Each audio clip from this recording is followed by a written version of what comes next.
Go through it. Because I have a plan, okay? On my first day in office, we are going to dedicate all our funds to figuring out how to get the spaghetti sauce out of Tupperware, okay? And that is going to reduce American expenses on Tupperware, okay? And that's going to put the money back into what we are calling an opportunity economy, okay? Because we are not going back. We are not. And this former president would like you all to spend money on glass Pyrex. I remember growing up with my mother.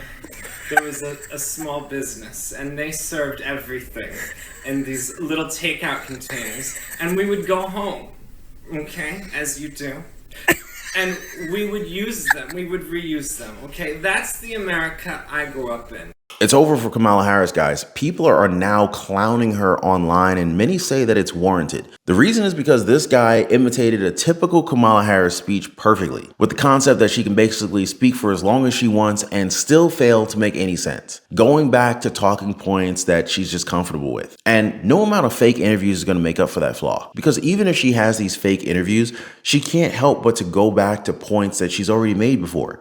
She just keeps criticizing Donald Trump for having a concept of a plan. Now, either she's an expert gaslighter, like certified gaslighter, or maybe she's just so full of herself that she believes in her own lies. The problem for her campaign is that we're not stupid. We can read right through the lines, and the simple fact that she changes her mind on different policies shows us that she's desperate. Here's a great example from when she appeared on Jimmy Fallon's late night show. And guys, before we get started, thanks so much for hitting the like button. Thank you for subscribing and sharing these videos on social media. Let's get started. That's why I am committed to passing a Green New Deal, creating clean jobs, and finally putting an end to fracking once and for all. Mama Kamala just don't give a frack. I bet she gives a frack now, especially with voters in Pennsylvania. Fracking is a key issue to the state. Because of this, Harris has changed her position. But if you ask Senator John Fetterman on this, he would say that, we shouldn't even be talking about it. The issue of fracking, I know you've talked about this quite a bit. Vice President Harris, as you know, once supported a ban on fracking when she was running for president in 2020. She even sued the Obama administration to prevent fracking off California's coast. Now she says she will not ban the practice as president. Why should voters trust that that is really what the vice president believes? It's so strange why we just keep talking about fracking. Back in 2020, I said that that might be an issue, but it's not going to be a defining issue. And now in 2024, we're still trying to talk about fracking. And now the other side, they're talking about eating cats and geese and dogs and saying absurd things and talking about how if Trump doesn't win, he said that, you have to blame the Jews on that, and just absurd things, like having a serious policy conversation when the other side is just absolutely on fire. And here's where we are. And here we are also that it's going to be very close in Pennsylvania, and it's not going to be defined by fracking. Does anyone think that John Fetterman's just a complete idiot? Pennsylvania, this is your senator, and he doesn't believe that fracking is an issue in your state at all. Even with 86% of residents in the state saying that fracking was good for the economy, and the poll was taken back in 2022. How much more of a difference would that make in 2024 when more people are struggling with the cost of living? Now, the same survey also found that almost half of the state is in favor of continuing the practice. And here's what's really funny about this, guys. Fetterman himself has also contradicted himself when it comes to fracking. In 2016, he called it a stain on their state. By 2018, he stood firm and said that he doesn't support it at all. By 2022, he says that he absolutely supports fracking. What the frack is going on with these Democrats? We got now, Congressman Dan Muser, Republican from the great state of Pennsylvania. Congressman, I think you represent the fracking patch, the nat gas fracking patch in Pennsylvania. 4 years ago, Fetterman opposed fracking. Now he says he's okay with it. Do you believe him? Yeah. Well, no, Fetterman is not telling the fracking truth, right? We have to watch with these guys, not what they say, but what they do, because they're pretty much willing to say anything. I mean, he called the natural gas in Pennsylvania a stain on the Commonwealth. He's been particularly against it. Most Democrats are. Have they noticed that their polls go up whenever they lie to the American people? But there is a downside to the sugar high, especially when people start to realize that you're just full of it. All of the flip-flopping has just caused Donald Trump's polls to skyrocket. At the moment of this video, the former president is now leading in 3 Sun Belt battleground states. He's also within striking distance of all other swing states within the margin of error. And as he's shown in previous election, he overperforms and typically beats out the polls. Remember, the polls are this close, even with Kamala Harris being handed all the advantages on a golden plate. Look at this, a 5-point lead for Donald Trump in Arizona, 4 points in Georgia, and 2 points in North Carolina. Voters from all 3 states described their lives under Donald Trump to be better, with worry that keeping Kamala Harris in office would not yield the same results. It's also worth noting that Donald Trump lost to Joe Biden in Arizona and Georgia back in 2020, which could mean that the Kamala Harris campaign is internally screaming at the moment, especially when you consider the polls that are coming out just weeks before the 2024 presidential election. Now, besides Michigan, Harris holds no advantage over Trump, which makes sense of what the Democratic Party is doing right now. They're just trying to bait Donald Trump into another rigged debate because Kamala Harris and ABC News just couldn't close the deal with the first debate. I read a book a long time ago, and it basically said something that was really powerful and profound to me, and it said something along the lines of, look at your 5 closest friends, and typically your income is an average of your 5 closest friends. Now, with that being said, I was kind of like thinking, okay, well, how do I find people who made way more than me so I could increase my chances of having a higher income? I mean, it only made sense, right? For less than a cup of coffee a day, for less than $1 a day, join a powerful network of people who are ready to change their lives for the better. And I will be putting a limit on this group, so get in while you can. Be positively motivated by others who are also on the same pursuit. So I'm going to leave a link for you guys so you can join me over on the Life Pursuit Network in the description down below this video. So check it out, guys, and let's not be a victim of this great wealth transfer that is taking place right now. They're resorting to calling Donald Trump a chicken when Kamala Harris won't even agree to debate on Fox News. And this tells you exactly what's happening internally within her campaign. The panic is certainly setting in, and all these different poll numbers that continue to come out just kind of makes things that much worse. Now, in terms of trust, 54% trust Donald Trump with the border compared to a measly 33% for Kamala Harris. 50% of the country trusts Donald Trump with the economy. Meanwhile, 41% says the same thing for Harris. And lastly, 47% of voters trust the felon compared to just 41% of the seasoned prosecutor. Now, I'm pretty sure you guys can see the trend here. And this is from NBC. So you know they're still trying their best to make Kamala Harris look as competent against Donald Trump, and yet the polls are still failing for them. And so here's another way of looking at things. We all know the battleground states will definitely determine our next president. Now, look at the same averages where Kamala Harris is leading Trump. She's not leading in Arizona. The same could be said for Georgia. Nevada is a tie. Meanwhile, she's trailing North Carolina by a huge margin. It's again the same for Pennsylvania and for Michigan, which leaves Wisconsin as the sole swing state where Kamala Harris is said to have led. This is not a good sign for Kamala Harris. Sorry, Tampon Tim, especially if you're Kamala Harris. And it's rumored that the desperation is leading to some unfortunate incidents. Now, this, of course, is related to the attempted assassination of Donald J. Trump. The insanity of it all has now woken up the likes of Chris Cuomo. Now, to really understand what Kamala Harris is trying to hide by evading all these hard questions, we need to just kind of like look at who she is exactly. An undeniable part of what some would argue is the worst administration in U.S. history. Because see, guys, despite what the propaganda media would have you believe, it's the economy that is preventing Vice President Kamala Harris from breaking through with the American people. So no matter how much puffed positive coverage the media gives her, she just can't seem to establish a clear lead. Why?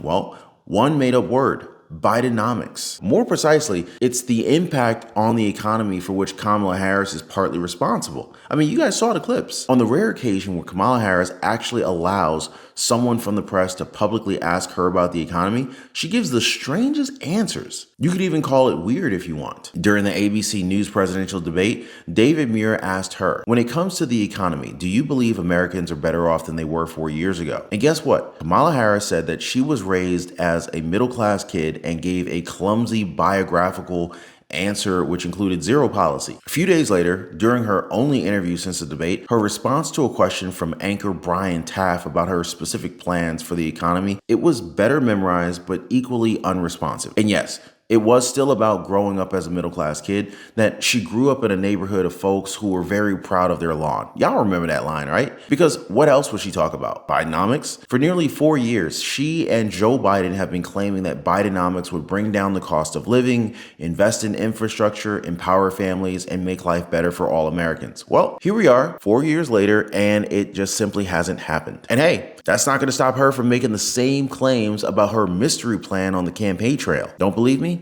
Just look at the numbers. Rasmussen reports found that only 20% of Americans wanted policies in general to stay the same. Nearly 3 out of 4, or 73%, do want things to change. Only 23% said economic conditions were improving. By contrast, 52% said that things were getting worse. In parallel, Scott Rasmussen, a separate polling outfit, reported that only 26% of Americans thought that the economy was excellent or good. Now, a full 74% rated the economy poor. CNN's own Abby Phillips said Harris's recent interview with the National Association of Black Journalists, the NABJ, lacked specifics, but the panelists that she had on, they were just scrambling to defend the Democratic presidential nominee. Black journalists today at the NABJ pressed Vice President Kamala Harris on policies from guns to the war in Gaza, but many of her answers lacked specifics, and some Democrats, like Hillary Clinton, told Kara Swisher that that's perfectly fine. I'm not sure I agreed with her when she said it, but it was interesting for her to say it because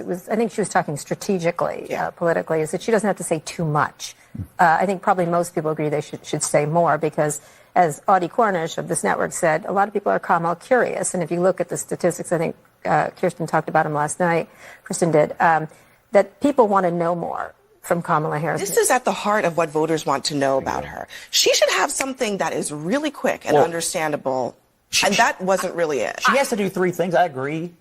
Actually, there's one other thing. Answer the question. She got the same question at the debate. And you know what else? When I went back and watched the debate again, every single policy question she got at the debate, she totally ignored and never answered it. Well, why is it that she believes she does not have to answer to journalists who are asking pretty basic questions of I mean, we see the same thing with Democratic VP Tim Walz with just 4 interviews and no press conferences. I mean, it's just unbelievable that their campaign thinks that they can get away with this, but apparently it can. But I guess this approach is necessary for them, especially since Kamala Harris was only placed on the ticket after Joe Biden's senility became way too severe in public for those to camouflage efforts to work any longer. But also the fact that Kamala Harris has a history of flip-flopping on key issues, something that the media often overlooks. Meanwhile, Walz is still notorious for his failure to prevent the largest COVID fraud case in the country. $25 million stolen from funds that were supposed to feed children, not to mention his handling of the Minneapolis riots following George Floyd's death. Now, to compare, the Republican candidate Donald Trump and his running mate J.D. Vance, they've done over 70 interviews and press conferences in the exact same period. J.D. Vance alone has done more than 7 times the combined total of Harris and Walz. Talk about transparency. 70 versus 3? That's a no-brainer. But let's put it this way, guys. I totally get why Harris is avoiding the spotlight. I mean, she oversaw the Biden administration's border disaster, as the borders are, allowing millions upon millions of illegal migrants into the country. At least according to Federal Reserve Chair Jerome Powell, has contributed to rising unemployment. Harris, a longtime leftist, has also supported controversial policies from hating Israel and backing sex change surgery for ICE detainees to plenty of other woke madness. I guess her silence this campaign season does say a lot. Her team likely knows that the more voters learn about her real views, the worse it will be for her. And the same thing goes for Tim Walz. This seems to be a deliberate effort to withhold important information, preventing Americans from making an informed choice in November. And none of the so-called guardians of democracy seem to be concerned about it. So let me know if I'm making sense to you guys. Are you seeing the Kamala Harris crisis like I am? But really the bottom line here, according to CNN political commentator Scott Jennings, was to answer the freaking question. He basically went on to say that every single policy question that Harris got at the debate, she totally ignored it and never answered it. And the question remains, why is it that she believes she does not have to answer to journalists who are asking pretty basic questions of a presidential candidate? Could it be her strategy in all this? Like she's intentionally planning to not answer any questions? This is what CNN political analyst Coleman Hughes said, that what has worked for Kamala Harris is literally to not make headlines, to give vague but presidential sounding answers to questions and allow voters to project the image of who they hope she is onto her. I mean, are these people for real? They're actually encouraging the Democratic presidential nominee to give vague answers to the American people? Really? They acknowledge it, but they're not even going to call her out for it? Then again, Hughes admitted that Harris does tend to get in trouble when she answers off the cuff. She can be a gaffe machine when she's unprepared. Oh, we know about that. Now, following the NABJ interview, Politico reported that Kamala Harris refused to veer off script. The report said that Kamala Harris evaded questions about important issues and did not break much ground or even stray away from her talking points. Seriously, is Kamala Harris even a serious candidate at this point, or just pretty much a talking puppet for the Democratic higher-ups? Kind of makes you wonder, doesn't it? You know what they say about putting lipstick on a pig, right? Well, try as they might to defend Kamala Harris, but the truth of the matter here really is that there isn't much substance to her canned responses across interviews. So I was raised as a middle-class kid.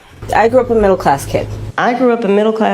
I believe in the ambition, the aspirations, the dreams of the American people. You know, we have ambitions and aspirations and dreams. The ambition, the aspiration, the dream. I started my career as a prosecutor. I was a career prosecutor for most of my career. Having a background as a prosecutor. I intend to create an opportunity economy. Developing and creating an opportunity economy. What I imagine and believe and call an opportunity economy. If you are the candidate of the incumbent White House party and only a quarter of Americans think that the economy is good or improving, well, you have a huge problem. But hey, let's not talk about that, right? Instead, let's talk about Kamala Harris growing up as a middle-class kid and her favorite phrase, what can be unburdened by what has been. Because being on video saying that you would shut down fracking on your first day in office would kill more than 105,000 jobs in Western Pennsylvania, it just kind of compounds your problem. So let's not talk about that, I guess. Do you know what the strongest argument against Kamala Harris right now is? The fact that Americans go to the grocery store every day. And what happens there? Well, people are reminded every day that the Biden-Harris administration has made everything too expensive. And again, she's the current vice president of the country, arguably the second most powerful person in the United States right now. If she wants change to happen, why not just start now? Or better yet, why couldn't she have started 4 years ago? Well, I doubt that we're really going to get any kind of meaningful answers to this because it's less than 2 months away from the most important election of our lives, and Kamala Harris is nowhere to be seen. The vice president wants to be a champion of democracy that she's barely speaking to the voters that she's counting on. Since July 21st, she's given only 3 interviews and held 0 press conferences. Now, let's remember, it's the same strategy used in Joe Biden's 2020 campaign. Hide the candidate in the basement and hope correctly that the legacy media will cooperate and go easy on them. Now, with all these different people defending her, Kamala Harris doesn't just come off as mediocre anymore. In fact, she comes off as pretentious, shallow, vapid, and even condescending. You know what I mean? Phillips played a clip of Kamala Harris responding to a question about whether her voters were better off than they were 4 years ago. See if you guys can spot her answer here as it's written out. We came in during the worst public health epidemic in centuries. We came in after the worst attack on our democracy since the Civil War, and a lot of it due in large part to the mismanagement by the former president as it relates to the COVID pandemic and obviously January 6th. And we had a lot of work to do to clean up a mess. As of today, we have created over 16 million new jobs, over 800,000 new manufacturing jobs. We have the lowest black unemployment rate in generations. Yeah, as Abby Phillips said, Harris should have something quick and understandable ready in response to a question like that, adding, and that really wasn't it. CNN political commentator Ashley Allison said she wished Harris would have alluded to the next 4 years in her answer to the question about whether Americans were better off during Donald Trump's presidency. So guys, what do you want for dinner? So I was raised as a middle-class kid, you know what I mean? Kamala Harris spent months writing one speech and it's not even a very good one. Something your English teacher would probably have given her a D+ on as an assignment. Do you guys know the feeling? But hey, that's not going to stop Democrats and their mainstream media allies, will it, right? In fact, former presidential candidate Hillary Clinton said Kamala Harris doesn't have to defend her policies, that it would be a double standard to do so. Yeah, crazy, right? Check this out. She does not have to do it, Kara. I'm going to just cut to the chase. In fact, she's put out policies on her campaign website. Mm-hmm. Anybody who's truly interested can go and read about them. She referenced policies. Mm-hmm. She actually doesn't just have policies and concepts. She has, plans about what to do. I think it's a it's a double standard, and it's a double standard that is partly because they are still getting to know her, but also because they're still grappling with the idea like, oh, am I really going to vote for a woman to be president and commander-in-chief? Now guys, I covered this extensively in a previous video where I showed just how he apologized to Donald Trump for the rhetoric that was used against him. But despite this, guys, we have the White House continuing to call the former president as a threat to our nation. Make sure to watch that video right after this one because it's very surprising to hear what Karine Jean-Pierre has to say about all this stuff. Now, as always, guys, appreciate you being here. Thank you for hitting the like button, subscribing to the channel, and sharing these videos. I'll see you guys on the next one.